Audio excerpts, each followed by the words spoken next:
옛날 옛적의 이야기입니다.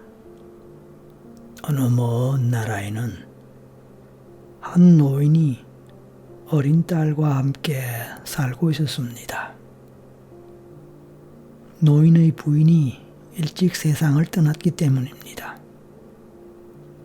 엄마의 사랑을 한창 받고 자라야 할 딸에게는 엄마가 꼭 필요했기에 여러 가지 어려움과 불편함이 있었지만 아빠인 노인은 꿋꿋하게 딸을 잘 키워가고 있었습니다.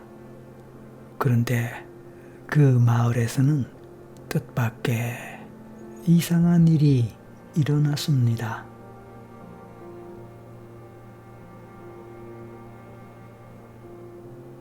지금 이 이야기를 들으면서 당신에게는 어떤 마음이 들었나요? 당신은 어떤 생각을 하셨나요? 최면에 관심이 많은 당신, 앞의 이야기를 듣는 동안에 당신은 혹시 지금 최면을 걸기 위해서 하는 이야기인가? 그런 생각이 들었을 것입니다. 좋습니다. 당신은 이야기 최면이라는 말을 들어보셨나요? 그 말을 듣는 순간 그게 무엇일지 궁금하고 호기심이 생길 것입니다. 당신은 어렸을 때 엄마나 할머니가 들려주는 옛날 이야기, 동화, 이솝 우화를 들어보았을 것입니다. 심청이 이야기, 흥부놀부 이야기,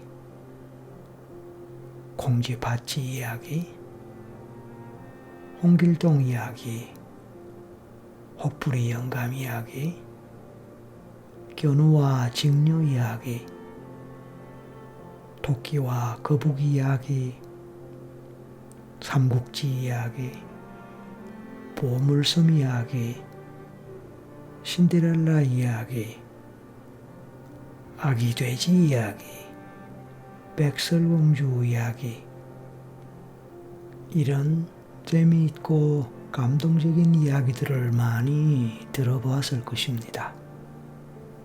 당신은 그런 이야기를 처음에는 정신을 제대로 차린 상태에서 들었을 것입니다.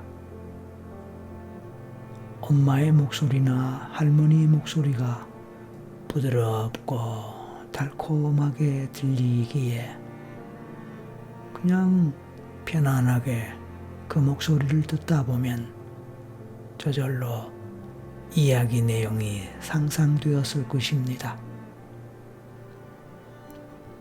상상의 날개를 펼치고 상상여행을 하면서 감정이 느껴지기도 했을 것입니다. 어떤 때는 슬프지기도 하고 긴장되기도 하지만 또 어떤 때는 행복해지기도 하고 즐거워지기도 했을 것입니다. 그런 감정을 느끼면서 상상을 따라하는 가운데 자신도 모르게 몸이 나른해지고 정신도 몽롱해지면서 어느새 눈꺼풀이 무거워지면서 졸음이 찾아왔을 것입니다. 그와 함께 하품도 넣으면서 두 귀로 들리는 엄마나 할머니의 이야기 소리가 점차로 가물가물해지고 희미해져 갔을지도 모릅니다. 그러면서 이야기는 더 이상 그냥 이야기가 아니라 점차로 꿈같이 느껴지면서 마치 꿈을 꾸는 듯한 기분으로 부드럽고 편안한 목소리를 들었을지도 모릅니다. 그리고 숨은 더 깊어지고 온몸의 힘은 완전히 빠진 상태에서 잠이 왔고, 그래서 어쩌면 본격적으로 꿈나라 여행을 떠났던 때가 많이 있었겠지요. 그렇습니다. 특히 아이들은 이야기를 좋아하지요. 어른들도 마찬가지입니다. 사실 누구나 이야기는 좋아하는 법입니다. 이야기를 듣다 보면 저절로 상상이 됩니다. 상상이 잘 되는 이야기, 특히 재미있는 이야기는 우리 마음을 즐겁게 하지만 슬픈 이야기는 우리 마음도 슬퍼지게 합니다. 그리고 대부분의 옛 이야기들은 내용의 처음 부분은 슬펐다 할지라도 결국엔 해피엔드로 끝나기 때문에 그 이야기는 반전의 묘미와 함께 우리에게 꿈과 희망을 주지요. 역경과 고통, 그런 어려움 가운데서도 끝까지 견디면서 노력한다면 언젠가 성공을 이룩하고 꿈을 성취할 수 있다는 믿음도 줍니다. 맞습니다. 사람들은 이야기의 내용을 자기의 처지나 경험과 연결시키면서 자신의 이야기로 들으면서 자기 최면에 걸리는 효과가 생기기도 합니다. 그래서 이야기 최면이라는 말을 하게 됩니다. 그래요. 이야기 최면입니다.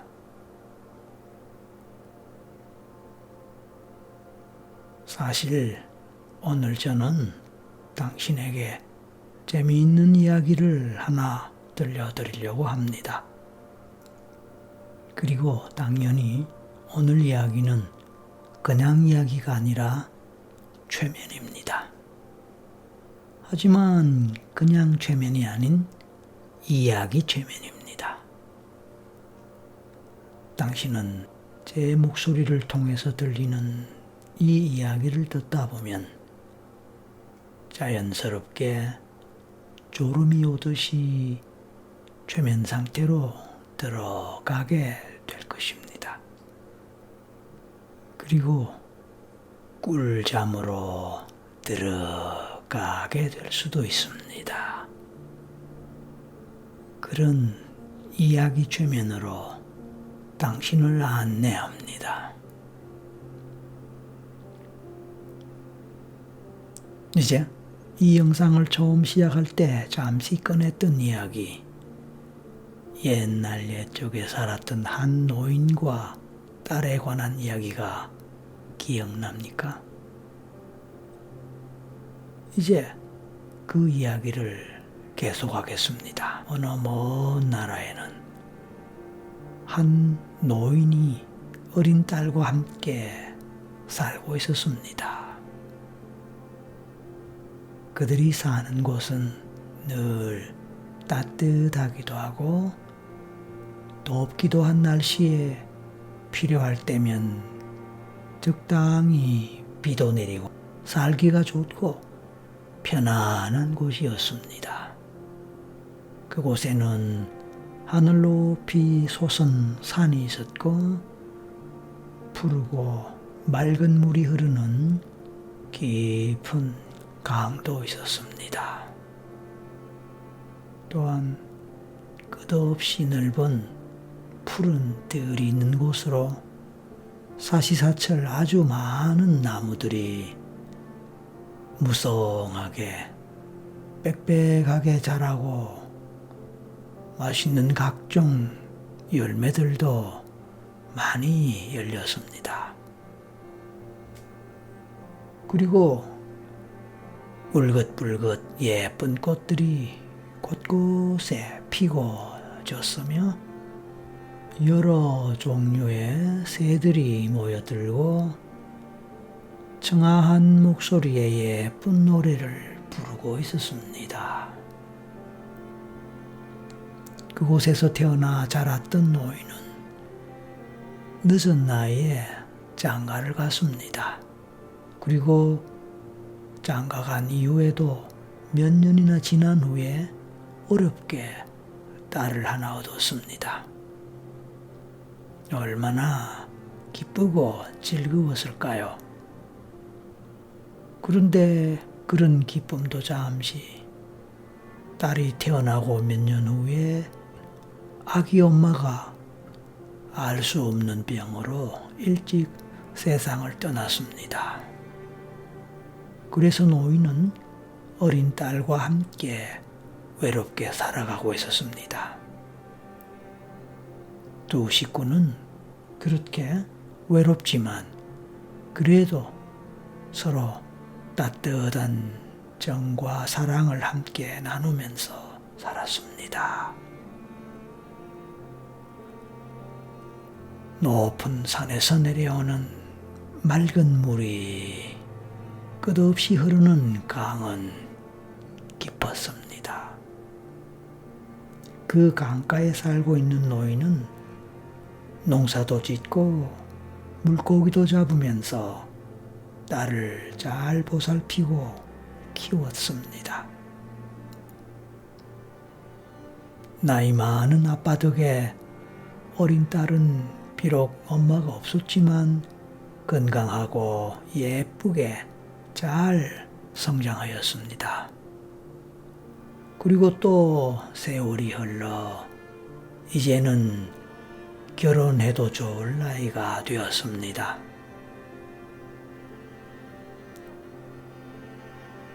그러던 어느 날 이웃 마을에 사는 한 총각을 알게 되었습니다.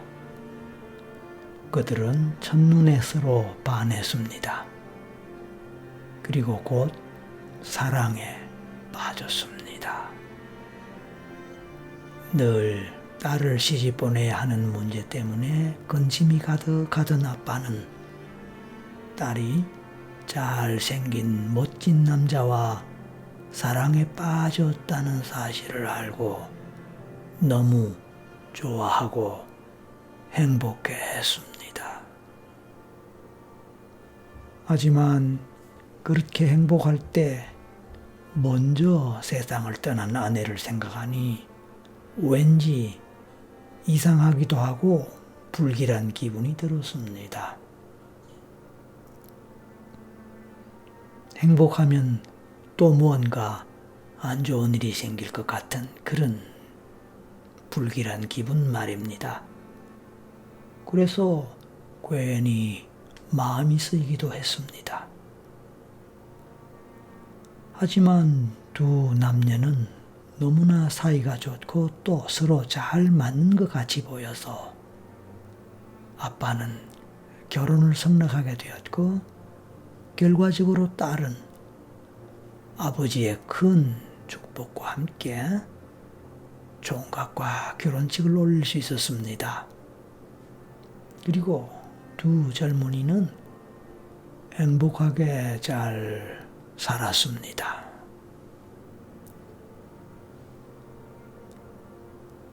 그들이 결혼한 지 몇 년이 지났을 때 한 가지 문제가 있었습니다. 그 문제는 곧 사위의 문제였습니다. 사위는 온종일 연금술에만 매달렸더랬습니다. 다른 일은 아예 하지 않고 말입니다. 연금술이 무엇입니까? 그것은 고대 이집트 시대에서 시작되어 아라비아를 거쳐 중세 유럽에 전해진 원시적 화학 기술에 해당하는 것으로 금속 중에서도 구리, 납, 주석과 같은 즉 귀한 금속을 제조하는 전근대적 화학 기술이기도 합니다. 그러니까 사위는 어떻게 하면 이름조차 알 수 없는 어떤 원소를 금으로 바꾸어 대박을 터뜨릴 방법에 대해 연구하고 있었습니다. 마음속으로는 언젠가 크게 성공해서 아주 거금을 벌 수 있다는 꿈을 갖고 그것을 믿으면서 말입니다. 그런 남편은 당장 돈을 벌어서 먹고 살 생각은 전혀 하지 않고 이미 갖고 있는 돈을 계속 까먹기만 했으니 집안 사정은 점차로 나빠져 가고만 있었습니다. 당연히 젊은 아내는 남편에게 점점 어려워지고 있는 집안 형편에 대해서 설명하고 어떻게 할 것인지 따져도 남편은 조금만 기다리면 대박이 터질 것인데 뭐가 걱정이야. 걱정 말라고 조금만 기다려봐. 라는 말만 되풀이하면서 오히려 큰 소리를 치곤 했습니다. 하지만 날이 가면서 점차 돈도 양식도 바닥이 나고 있음을 아는 아내는 이제 먹고 살기 위해 온갖 노력을 다해야 했습니다. 하지만 더 이상 이런 상황을 제대로 지탱할 수 없던 아내는 드디어 건너 마을에 사는 아버지께로 달려가서 자신이 처한 문제에 대해서 처음으로 털어놓고 도움을 요청하였습니다. 귀한 딸의 사연을 들은 아버지는 왜 그런 이야기를 이제야 했느냐고 하면서 한숨을 쉬었습니다. 그러면서도 또 다른 한편으로는 사위가 연금술사라는 사실에 대해서 놀라기도 하면서 이제 어쩔 수 없으니 딸을 도와주겠다고 약속했습니다. 당연히 아버지의 대답을 들은 딸은 크게 안심을 했습니다. 그리고 막 집으로 돌아가려 할 때 아버지는 사위를 좀 봐야겠으니 집에 가거든 너희 신랑을 나에게 좀 보내라 고 했습니다. 갑작스럽게 장인의 호출을 받은 젊은 사위는 무언가 장인에게 야단 맞을 것이 있겠구나 라고 생각하고 괜히 겁을 집어먹었습니다. 그래도 장인의 말을 거절할 수 없으니 내키지 않는 마음으로 마지못해 장인에게로 갔습니다. 그런데 놀랍게도 장인은 사위에게 다음과 같이 말했습니다. 이보게, 나도 한때 젊었을 때 말이야 연금술사였지. 자네도 연금술사라고 하니 반갑구먼. 자네는 그런 말을 왜 지금까지 하지 않았는지 모르겠어. 하여튼 자네가 나를 닮아 연금술사라고 하니 더 잘 되었어 그래. 그리고 노인은 사위에게 구체적으로 어떤 연금술을 하고 있고 무엇을 만들려고 하는지 꼬치꼬치 물어보면서 긴 시간 동안을 함께 대화를 나누었습니다. 긴 대화가 거의 끝날 즈음에 노인은 흥분하면서 큰 소리로 말했습니다. 오늘 자네의 얘기를 들어보니 자네는 나이는 젊었지만 이미 내가 과거에 오랜 시간에 걸쳐서 터득했던 것들을 짧은 시간에 벌써 섭렵하고 알고 있구먼. 그 정도면 이제 고생은 거의 끝났네. 이제 끝이 보인단 말일세. 하지만 최종 결실을 얻으려면 한 가지가 더 필요한데 그게 바로 비법이란 말일세. 사실 나도 젊었을 때는 몰랐던 것인데 그 비법을 최근에야 찾아냈다네. 늦은 나이에 비법은 발견했지만 나로서는 더 이상 나이 때문에 어찌하지 못했던 것인데 그게 자네에게 필요한 것이 될 줄이야. 참. 잠시 한숨을 돌리던 장인은 계속해서 말했습니다. 그런데 어떡하나? 내가 그 비법으로 자네를 돕기에는 너무 늙었으니 말이야. 그 일이 확실한 비법이긴 하나 좀 어렵기도 하지. 쉽지만은 않다는 말이고 힘든 일이란 말이지. 그게 문제다 말이야. 그 말을 듣고 사위는 장인어른, 저는 할 수 있습니다. 제가 해보겠습니다. 가르쳐만 주십시오. 라고 하면서 장인에게 매달렸습니다. 노인은 사위의 그 말을 기다렸다는 듯이 갑자기 얼굴이 밝아지면서 그렇지. 자네라면 충분히 할 수 있고 말고 라고 말했습니다. 그리고는 사위에게 이리 좀 가까이 와봐 하면서 귀속말로 뭐라고 속삭였습니다. 지금 자네에게 필요한 원소가 뭔지 알아? 그게 내가 가르쳐주면 정말로 해보겠는가? 어렵고 힘들더라도 말이야. 약속할 수 있겠나? 네. 장인의 질문에 사위는 빠르고도 단호한 음성으로 대답을 했습니다. 그렇다면 어떡하나 할 수 없지. 자네를 믿고 말해주지. 그 대신 약속을 꼭 지키게. 네, 장인어른. 믿고 맡겨주십시오. 감사합니다. 감사합니다. 장인은 사위에게 잘 들어보라고 하면서 다음과 같이 긴 설명을 하였습니다. 그 비법이란 게 말이야. 바나나 나무의 잎에서 얻을 수 있는 은가루 말일세. 금이 아닌 은 말이야. 그 은의 가루 말일세. 그러니까 자네는 그 은가루를 모아야 하는데 그게 바나나 나무 한 그루에서 얻을 수 있는 것이 그렇게 많지 않아. 그게 문제란 말이야. 그래서 하는 말인데 일단 바나나 나무를 많이 심고 길러야 한다네. 그렇게 하면서 수시로 주문을 외워야 한단 말이지. 자네가 외워야 하는 그 주문은 당연히 내가 가르쳐 주겠지만 말이야.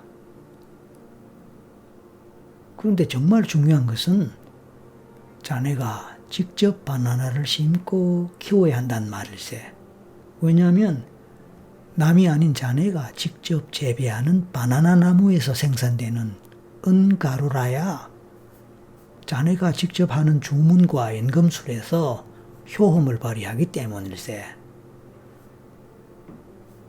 그러니까 이제 넓은 땅에 많은 바나나 나무를 심는 거야.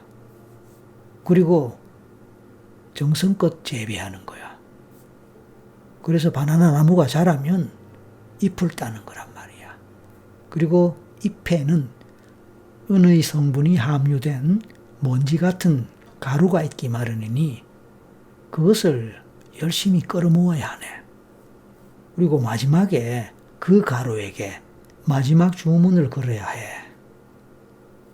그렇게만 제대로 한다면 틀림없이 그 은가루들이 마법으로 변한단 말일세. 그렇다면 장인어른, 은가루는 얼마나 필요합니까? 사위가 그렇게 질문하자 장인은 글쎄 2파운드 정도가 되어야 할 것에 2파운드 말이야. 그런데 1파운드가 453g이니 2파운드라면 900여 g이 됩니다. 1kg이 채 되지 않은 정도의 무게라고 할 수 있습니다. 장인에게서 2파운드라는 말을 들은 사위는 깜짝 놀라 큰 소리로 말했습니다. 아니 장인어른, 그렇게 많이? 그 정도가 되려면 엄청 많은 바나나 나무가 필요한데요. 그렇게나 많은 바나나 나무를 어떻게? 사위의 말을 들은 장인은 한숨을 쉬었습니다. 그러니까 말했잖은가. 나는 늙어서 할 수 없다고. 그러자 사위는 장인어른 걱정하지 마십시오. 그래도 제가 해보겠습니다. 아이 그럼요. 제가 해야지요. 그래서 노인은 사위에게 은가루를 향해 걸어야 한다는 특별한 주문을 가르치고 연금술을 완성시키는 데 필요한 귀한 자금을 빌려주었습니다. 장인으로부터 거금도 빌리고 또 자신이 그렇게 매달렸던 연금술을 완성할 수 있는 비법을 전달받은 사위는 당장 땅부터 샀습니다. 넓은 땅을 사서 개간하기 시작했습니다. 그리고 장인이 지시한 대로 직접 땅을 파고 바나나를 심고 바나나가 잘 자라도록 열심히 재배했습니다. 그리고 바나나가 자라는 모습을 보면서 늘 마법 주문을 속으로 외면서 바나나 나무들이 잘 자라고 큰 대박을 터뜨려 주기를 빌었습니다. 그렇게 열심히 바나나 나무를 재배하는 동안에 나무에서 열매가 열릴 때, 즉 바나나가 열릴 때 나뭇잎에서 은가루를 끌어모았습니다. 하지만 바나나 나뭇잎에서 얻을 수 있는 은가루는 흔치 않았고 발견하기도 쉽지 않았습니다. 그래도 사위는 포기하지 않았고 장인의 말처럼 은가루를 반드시 확보해야 한다는 일념으로 열심히 일을 했을 뿐만 아니라 더 많은 땅을 사서 또 더 많은 바나나를 재배했습니다. 몇 년 후에 드디어 사위는 2파운드의 마법 가루를 모았습니다. 그는 기뻐하면서 장인의 집으로 달려갔습니다. 그리고 장인을 보자마자 장인어른, 여기 드디어 말씀하시던 마법 가루를 갖고 왔습니다. 하고 외쳤습니다. 그래, 그 참 기특하고 잘된 일이고 자네 정말로 약속을 지켰구나. 그래, 고맙네. 수고했네 그려. 노인은 기뻐했습니다. 그리고 다음과 같이 계속해서 말했습니다. 이제 말이야, 그 운소를 금으로 바꾸는 진짜 비법을 알려주겠네. 하지만 이 자리에는 내 딸이 함께 해야 돼. 그러니까 지금 얼른 다시 돌아가서 자네 처를 데리고 오게. 그 말을 들은 사위는 무슨 영문인지 모르고 얼른 다시 집으로 돌아갔고 장인의 말대로 아내를 데리고 다시 장인에게 돌아왔습니다. 그때 노인은 사위가 아닌 딸에게 물었습니다. 얘야, 그동안 너의 신랑이 바나나 나무 잎에서 가루를 모아놓은 동안에 너는 바나나 열매로 무엇을 했느냐? 딸이 대답했습니다. 아유, 아버님, 시장에 내다 팔았지요. 먹을 게 없는데 그것이라도 팔아야 먹을 것이라도 살 수 있지 않습니까? 그리고 그 돈으로 다른 살림살이도 샀지요.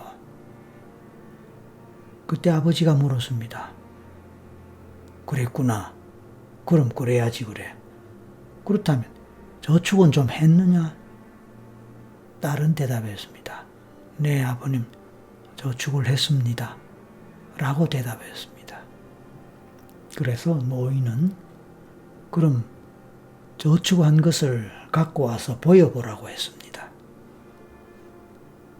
딸은 다시 집으로 돌아갔고 장롱 깊숙한 곳에 숨겨서 보관하던 보따리를 가져다가 아버지 앞에서 펼쳐 보였습니다.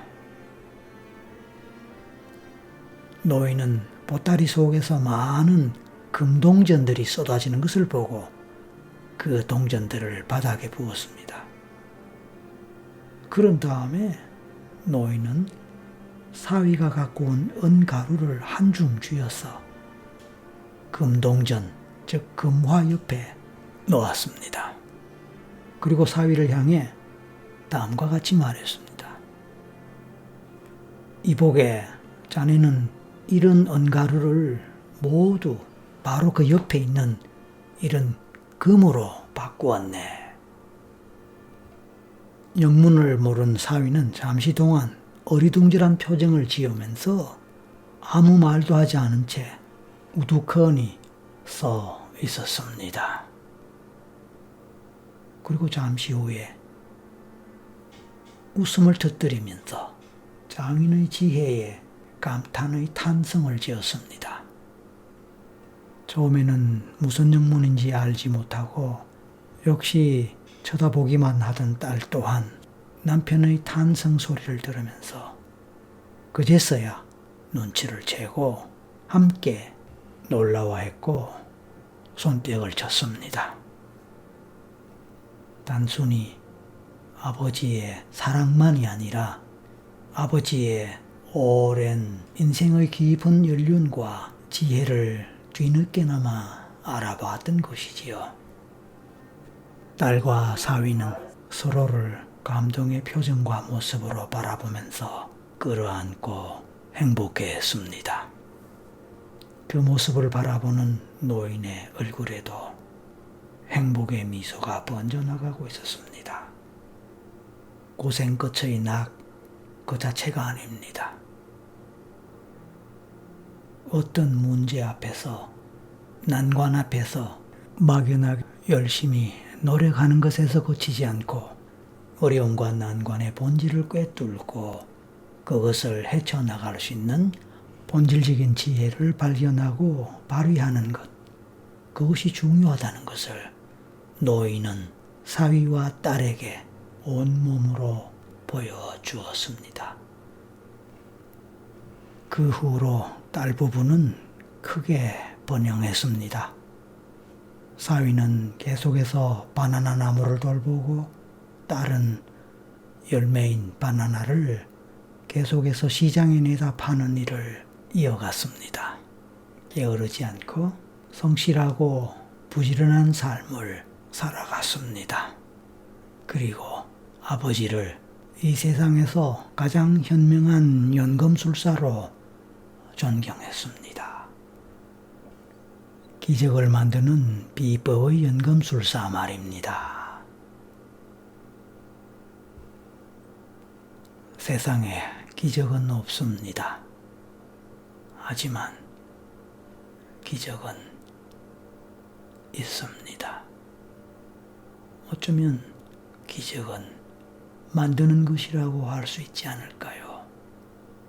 노인은 그렇게 우리에게 가르쳐 주고 있는